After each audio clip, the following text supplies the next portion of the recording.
Hey everyone, it's Scott here, and I have Michelle with me. She's one of the lead playtesters. We're going to teach you how to play the game Wild Siege. There are 5 different kinds of cards in Wild Siege. There are the guild card, those have the guild's name and the color. There are the creature cards, those have the creature's power in the top right corner, and the object of the game is to capture enough creatures to equal 20 points or more. So you'll be battling against your enemies to capture the most creatures and get to 20 points. The creatures have the name, and some have extra text or extra rules.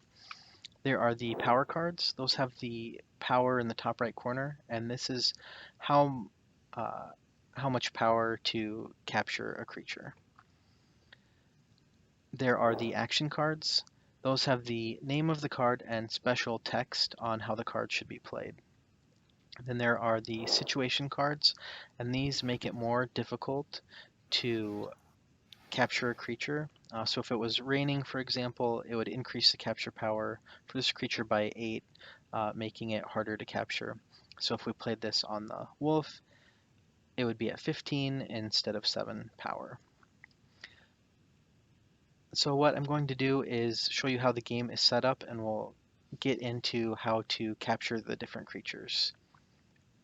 When the game starts, it is ideal to sit in the orientation of the back of the creature cards. Here you can see Storm is at the bottom, so I'm sitting there, and then Claw is to the right, Flame is to the left, and Michelle, who's playing as Dragon, is sitting across from me. When you play resources, you want to keep track of who played it, so sitting in this order is best. So when the game starts, each player gets an equal number of creature cards. So since there's 2 of us, we each get 6, so I'll deal those out. And when the game starts, you'll start by putting your creatures face down. And this is like secret information. Only I know what creatures I'm playing, and only Michelle will know what creatures she's playing. So what you'll want to do is turn the creatures face down. At any time during the game, you can look at your own creatures, but you cannot look at um, your opponents. So you can see here, I'm placing the creatures face down. There are some creatures that cannot be tamed, so they're too wild. Even if you capture it, it won't help you, and these actually are a negative impact on your total power. So if you catch the floating visionary, it's untamed, and you subtract this creature's power from your total power. So this will make it harder to get to 20, and what I want to do in this case is try and trick my opponent into possibly capturing it and slowing them down.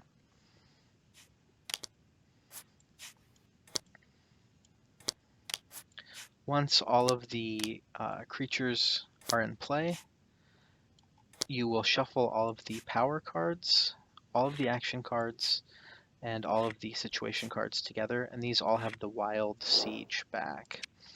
So I'm going to shuffle them, and then at the start, each player is dealt 5 cards. And I'll start by going first. On your turn, you will always draw 1 card, and then you'll always play 1 card.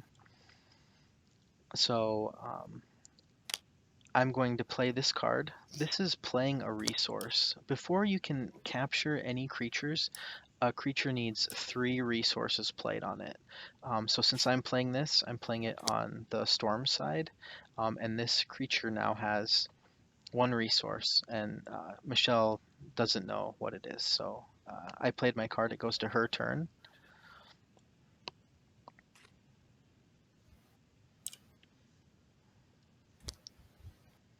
And she played a card on that creature. In this situation, I need to decide, should I try and capture my creature first or try and stop her? So what I'm going to do is play this as a resource here. And you cannot flip a creature until there's 3 resources, and whoever has the most resources on a creature will gain control over it. So I'm playing this card on her creature, and I played it on the storm side. So it goes to her turn. And she's drawing a card.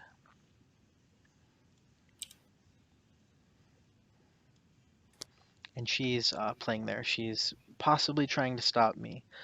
So what I'm going to do is I'll draw a card. And then I'm going to play this. So now this creature has 3 resources on it, so it can be flipped. I do not have to flip it, but I want to see if I can gain control over it.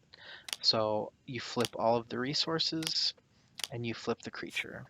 So here we can see this creature, I'm going to zoom in, is the Flame Dragon, and it has 12 power. I have played two power cards for 17, but Michelle played Rainstorm. Play this as a resource, increase the capture power for this creature by 8. So this actually puts him at 20, so I'm at 17, so I cannot gain control over it. Since I played a card and flipped this creature, it'll go over to Michelle's turn.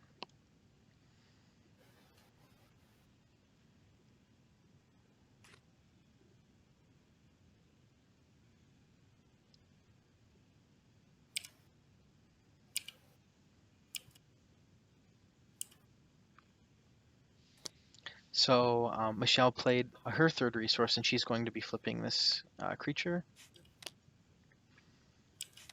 And we had the same idea, except in this case, the bee has 8 power, and I added Rainstorm for 8.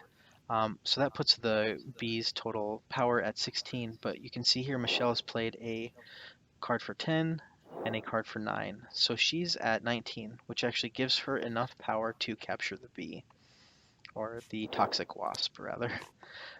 So once you capture a creature, the cards are discarded, and she takes control over it. So now she's at 8 power, and she only needs 12 more power to win.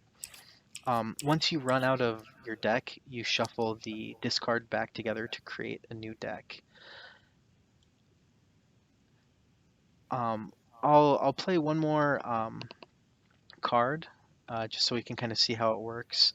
I will play this resource here. Since the Flame Dragon is flipped face up, all resources played on that creature are going to go face up. So he's at 20, 12 plus 8, and then I'm playing another resource, putting me at 24. So I would actually take control over this Flame Dragon. It says when you take control over this creature, all other players draw a card. So Michelle would draw a card. And so she's at 8, I'm at 12, we're trying to reach 20. Whoever can get there first wins. There's lots of different action cards that can really swing the battle, but hopefully this is just a good example of how to play, how to do resources, and how to flip creatures. Hopefully this helps.